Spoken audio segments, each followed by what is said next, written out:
a quick intro to the video that you're about to see. It's the day after I recorded it. It's the morning of October 3rd. And as I listened to myself read it, because it's the middle of a chapter, I thought I might add something so that you'll understand what's going on here. Right when I quit, I was at this sentence. In June 2023, I realized something that might be of note. I realized I may be one of the first people in this cycle of time. One, to pray for people of another species of mankind, and two, to knowingly collaborate with another species of mankind to present the writings in their pure form via the MUFON articles, emails to sharemystory.com, and episodes of the Grant House YouTube channel, which you're watching. So that's the importance of it. And so what follows is the middle of the chapter that leads up to this. And then there's a little bit more after this. So that's the important thing. Also, early this morning, I woke up, I'd had a dream about an enemy. And in the dream, it's metaphorical enemy. I don't know who it was. But I was about to do something bad to them, and they were about to do something bad right back to me. Not life-threatening, but hurtful. And what I realized in that is that in Jesus' Sermon on the Mount, he says to love your enemies. And if you're a Christian, you should love your enemies because why? Jesus said so. I'm a Baha'i. We follow the writings of Baha'u'llah, which teaches that mankind is one. We would follow them just because he said so, but also they explained a lot of things. The idea that mankind is one explains why you should love your enemies. Because whatever you do bad to your enemy, whether you're having a war with one person or you're having a war between nations, because mankind is one, whatever you do to them, you are actually also doing to yourself. It may not be physical, but it will definitely be traumatic emotionally and damage your soul if it's bad enough. So that's what I woke up thinking this morning, was what we're talking about here explains not only the Sermon on the Mount, but that's an explanation also of life. It has to be that way. Logically, the only conclusion can be that you have to love your enemies. Otherwise, you're going to destroy yourself with your own hatred. Okay, why am I talking about that on a channel that's basically devoted to high strangeness, E.T., and Sasquatch? Because, I need to explain that, because there's only 4 kingdoms of mankind in the physical world. There's only 4 kingdoms in the physical world: mineral, vegetable, animal, and man. If it is intelligent and self-aware, it shares the mind of man with you and me. Sermon on the Mount applies to these guys too. That's where Christians are missing it when they rebuke another intelligent species as if it's evil. No, it's just another intelligent species. Do unto others as you would have them do unto you. You want them to rebuke you, rebuke them. And they will. So if these creatures, these beings, these Sabe people know your heart, pray for them. Think good thoughts about them. And see if that doesn't change things. And if you can do that for something as weird as E.T. or Sasquatch, well then you can do that for your fellow humans, whether you like them or not. I mean, it doesn't mean that you're going to not be cautious or self-aware or diplomatic or whatever, but you can do it out of love. You don't have to hate them. So that's the intro to this episode. I'm going to cut it here, and then we will go back to me reading from page 109 through 113 and discussing what's going on there. We're still not at the end of the chapter, so there'll be an ending to this chapter, which I think you will also enjoy. See you then. Bye.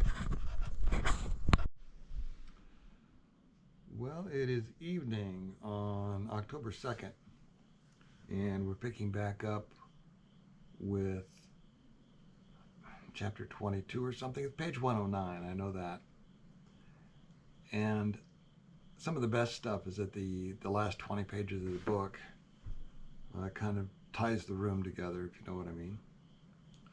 Let's see, I was sitting outside last night, too. I wanted to mention this to you. I was sitting outside and I cleared my throat, so that's sometimes do, you know. And in clearing your throat, you make a noise that's a function of the mechanics of clearing your throat, you know, like that.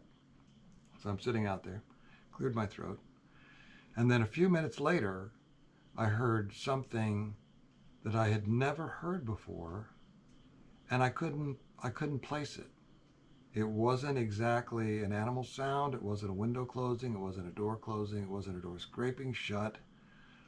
And I thought about it for the longest time. And the only thing that it really sounded like was someone trying to mimic the sound of someone clearing their throat without doing the mechanics of clearing your throat. It sounded like, you know, something like that, only deeper and bigger. It was instantly larger than any animal I could think of. It doesn't mean it was anything, but I thought it was amusing to have your mind tell you, oh, that sounds like somebody doing what I just explained, because we've had something off in the brush making odd noises for a while, mimic the sound of someone coughing after they had been making a vocalization for 2 minutes, as I may have described in another episode. So that just happened last night. And probably nothing at all. Who knows what I heard? But it was interesting to me. Anyway, let's get on with the pages here. We just finished up. We got to where the second article published in 2023 was one entitled "When the Paradigm Shift Hits the Fan." Diving right in. I summarized the article this way. Since 2020, truth has become harder to discern than ever. I suggest that we own what we know, that ET cryptids and megalithic architecture are here, and let the big picture put our current social issues in perspective, not the other way around. In this vast universe, our politics and perceptions are just a drop in the ocean. We have bigger fish to fry if we can get them in the pan, and that might change Earth for the better. That's what I said in that article back in 2023. The article began this way, quote, "In 2019, which was either a moment or an eternity ago, depending on how you enjoy quarantine, MUFON asked its consultants to submit white papers on the question, what effect would an undeniable ET presence have on society as a whole? I submitted my essay based on what made sense to me at the time. Then 2020 arrived, and reality mounted its horse and galloped off in all directions, taking you and me with it. Perspectives started changing like scenery outside a train window. People began to question everything. How do we find balance now that the, quote, world's equilibrium hath been upset, unquote?" That's from the Baha'i writings, by the way. "The obscure writings I have researched in the past, the youngest texts from the ancient religion of God, offer verses in support of some of my points." I then go on to suggest that although we in ufology have to stick to our guns, so to speak, we may also need to change ourselves enough to ask subtly different questions. For instance, how can the undeniable ET presence help us put our shifting paradigm in perspective? I also said, we know this is real, and with a few exceptions, we know ET and company are usually friendly. They have been around seemingly forever. They are more advanced than us, and so wouldn't it be good to begin a conversation with them so that we can catch up with the rest of the intergalactic class in our new school. I suggest we do this ourselves because, quote, every system short of the unification of the human race has been tried, repeatedly tried, and been found wanting, unquote. That is also from the Baha'i writings. This is me, though. We can't really trust this to government, can we? Or does the phrase, good enough for government work, mean anything to you? That's probably a boomer phrase, and I am a boomer, so I can say that. I mentioned that, quote, as ye have faith, so shall your powers and blessings be. This is the balance, this is the balance, this is the balance, unquote. Abdu'l-Baha said that. This verse is talking about having faith in what is true, wholesome, and good. It goes on to say, quote, truthfulness is the foundation of all human virtues, unquote. That great conservative statesman, Ronald Reagan, was right when he addressed the UN that day. You know what he said. He said that if we were united, we could tell the truth, but we aren't, so we just hit around at it. No, that's not what he said. He said that if we had in the article, I'm writing for a group of people who know exactly what he said, but you guys may not. So what he was suggesting was if there was a threat from outer space, mankind might unite. And so I was making a bit of fun there with Ronald. He said that if we were united, we could tell the truth, but we aren't, so we just hit around at it. Okay, next I use what might be a quote from Einstein.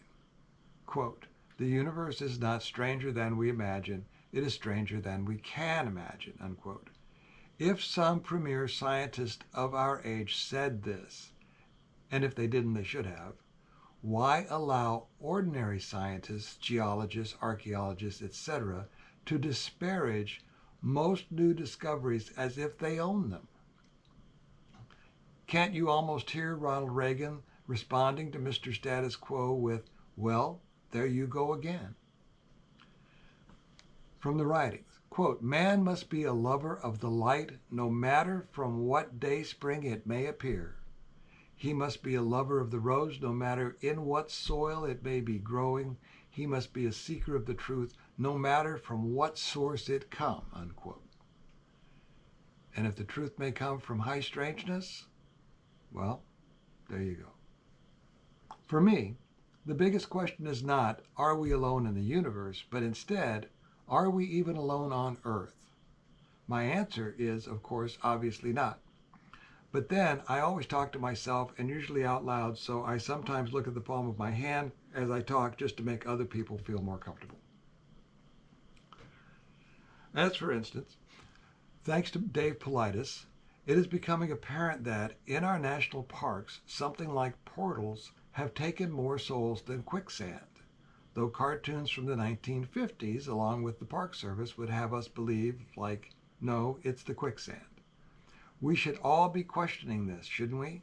Dave follows missing persons cases that are like ET abduction cases, but documented by search and rescue. All can agree they happened. I ask, why isn't science interested in this? Why shouldn't every national park pass come with a personal locator beacon for the day? Why not cross-reference all of this with UFO sightings, etc.? Why, oh, why not? Are scientists not asking questions because they are afraid of the answers? That's a question I posed in the articles.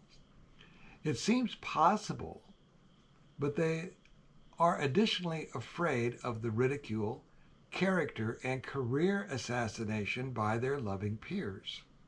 It is becoming clearer that the real monsters on Earth are arrogance, avarice, indifference, lust for power, etc., all the bad parts of our own selves. We have met the enemy and he is us. The questioning of the status quo is part of the ongoing paradigm shift, and part of that lives within each of us.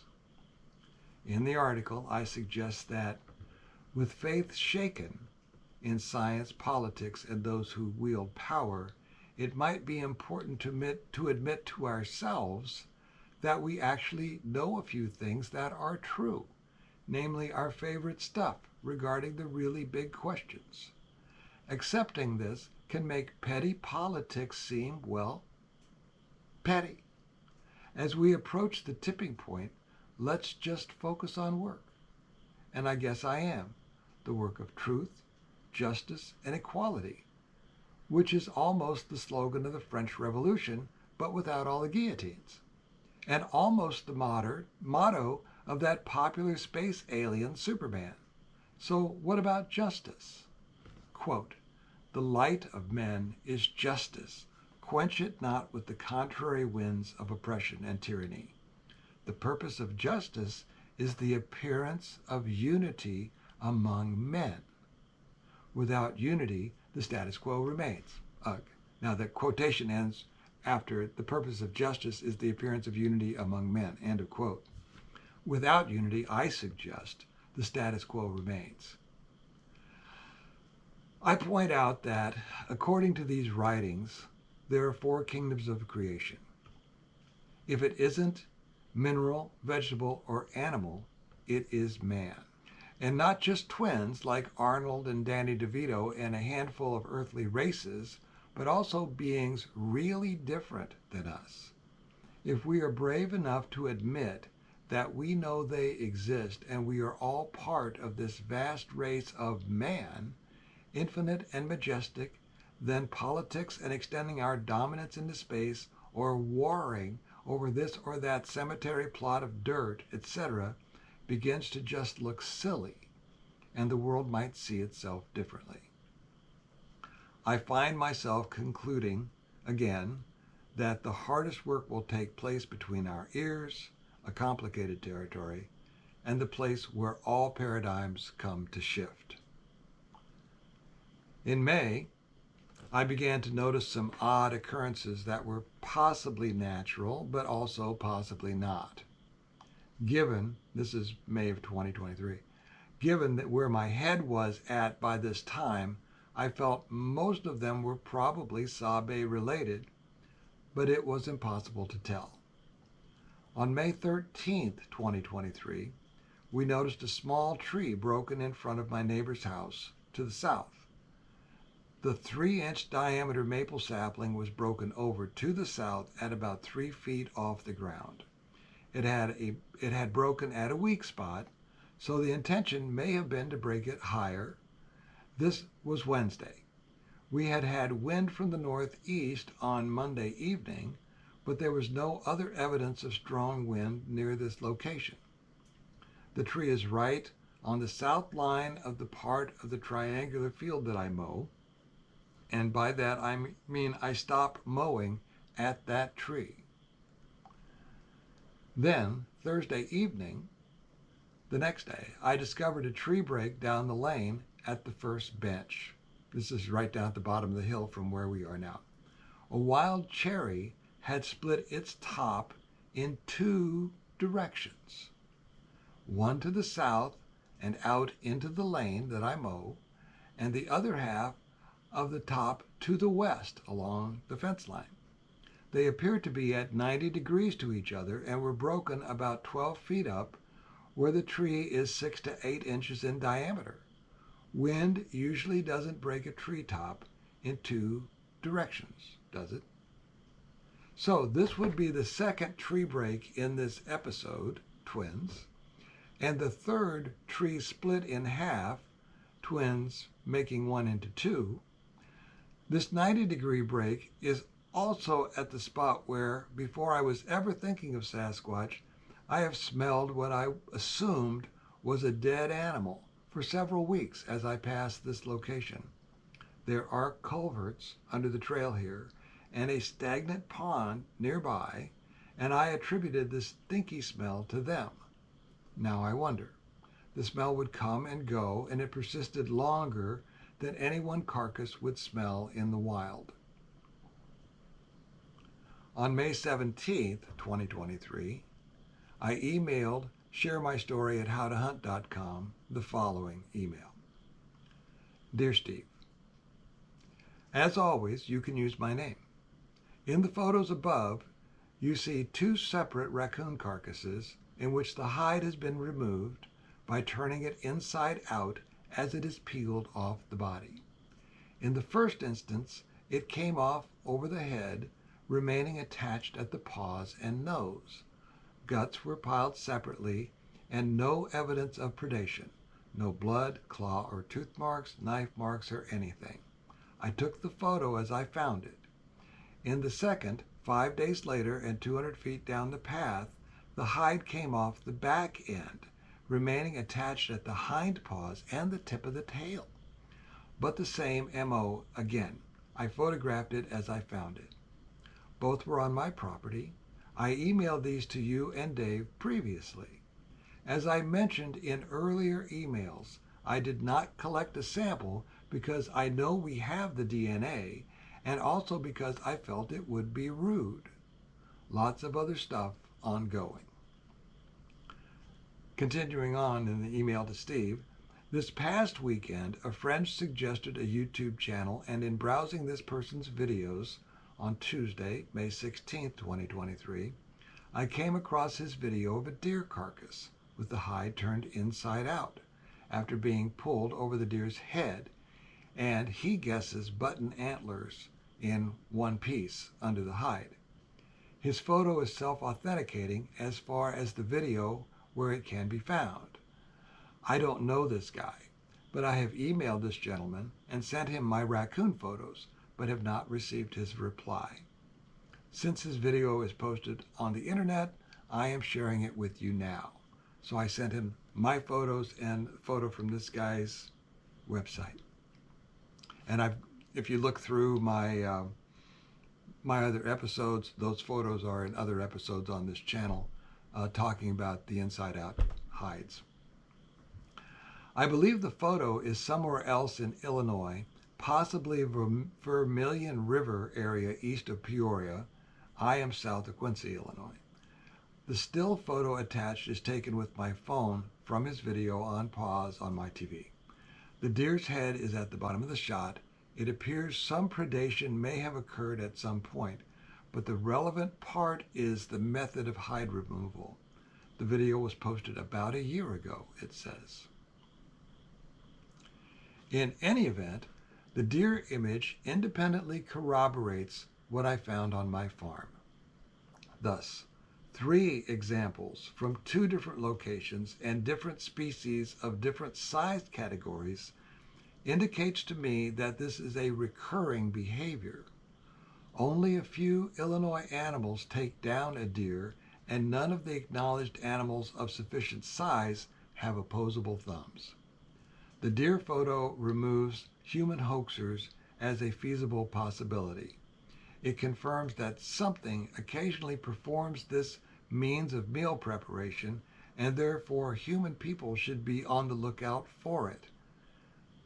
Just like tree structures, tree breaks, and footprints, because it should recur.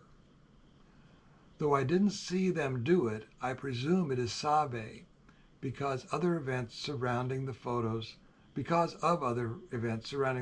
taken at my place. I hope this helps somebody. Best wishes to all. Grant House. To reiterate, as of this writing, I don't think Steve has found this email.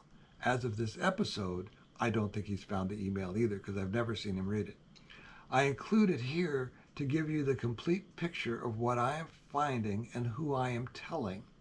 Please feel free to check it out for yourself. This is what I'm putting in my manuscript if it's ever published. And if I ever do publish it, that's possible, it may happen someday, I'll include all the photos, probably maps, diagrams, and all that sort of stuff. Just a couple weeks later, on June 5, 2023, something left the complete shell of a box turtle 50 feet uphill from the 90-degree tree break just described. Oddities are really building up on this little section of the trail, right? And again, I've Gifts of the Sabe or something like that episode, one of the episodes entitled Gifts, I've got photos of the shell already in here. So I'm not going to put them in this one, I don't think, but I might. we'll see. I probably won't. I'll probably upload this tomorrow when I have more time, so we'll see what I do. At about the same time, we found a split branch in the yard on the same maple tree, the tree that had been split in half first several years ago. The split limb is at the same height and near the location on the trunk as the branch that was twisted and pointed at my house when the second tree, the mulberry tree, was split in two more recently. In Vegas, that would lengthen the odds of a random break, would it not? Likewise, something messed with the keys in the pole shed. Now, the keys are another thing. If you're new to the channel, something took keys out of a red Folgers can and brought up 4 or 5 strings of keys and put them in my yard where I had to find them. And the keys all were from the 1950s, and they had my dad's signatures and numbers or what it was on those white paper, badges or whatever they were that would be on strings and pulled through the key identification in the old days. And so anyway, these keys that we had put in a can down in a shed, 5 or 6 strings of them ended up here. And there's photos of those in previous episodes, and I may post them here as well. They were now different. I had placed the keys in particular ways and photographed them. They were now different than in the photo. The lid on the old pot the keys were in is now set on edge. A raccoon might have done that by accident, but that is unlikely. So they've been moved around several times as we've been cleaning up and carrying stuff out of the shed. I haven't noticed anything mess with them since. On May 15th, 2023, I emailed Steve Istall the following. So I've emailed him again back in May of 2023. Dear Steve, in the lead-in to the episode entitled More New Photos Sent In with Emails, a total of 48 minutes and 21 seconds long. Oh, this is a good one. You can look this up on Steve's channel. A white figure, probably a bear, maybe a polar bear, on 2 legs, starts pacing on the shore behind and to the left of the fisherman, which may be Steve, at about the 20-second mark, and is clearer when you zoom in near the end of the lead-in. Do you know this guy or not? It has never been mentioned that I know of. Now, I did put a comment in his channel when I saw it, and one other guy commented on my comment and said, oh, that must be some guy. But I don't think so. You be the judge. I have included a still from that lead. The figure can be viewed for 30 seconds or so. YouTube said this was 11 months ago as of today, May 15th, 2023. Just wondering. All the best. Love, my Club of No Return t-shirt. Truly, Grant. I include it here because it might be a very good video of Sabe, or it might not. I am with Steve when it comes to photos. It's hard to know just what they show. Okay, I think I'm going to stop here. Let's see. Yeah, I think we'll wrap this up here. Page 113. We've gotten to June 2023. And so this is a little longer chapter. And I was doing 2 things here. One is describing the articles that I was writing at the time and describing the events that are occurring while I'm writing these articles. So all of the things I've just told you were all going on at the same time. And if you get a chance and tune in to HowToHunt.com, Steve is still doing the same deal. He's just reading emails from people who have had interactions with these guys, seen them, heard them, whatever, and I recommend it to you. Also, I really appreciate you being here because it's nice to have somebody to share this stuff with. So We're on 113.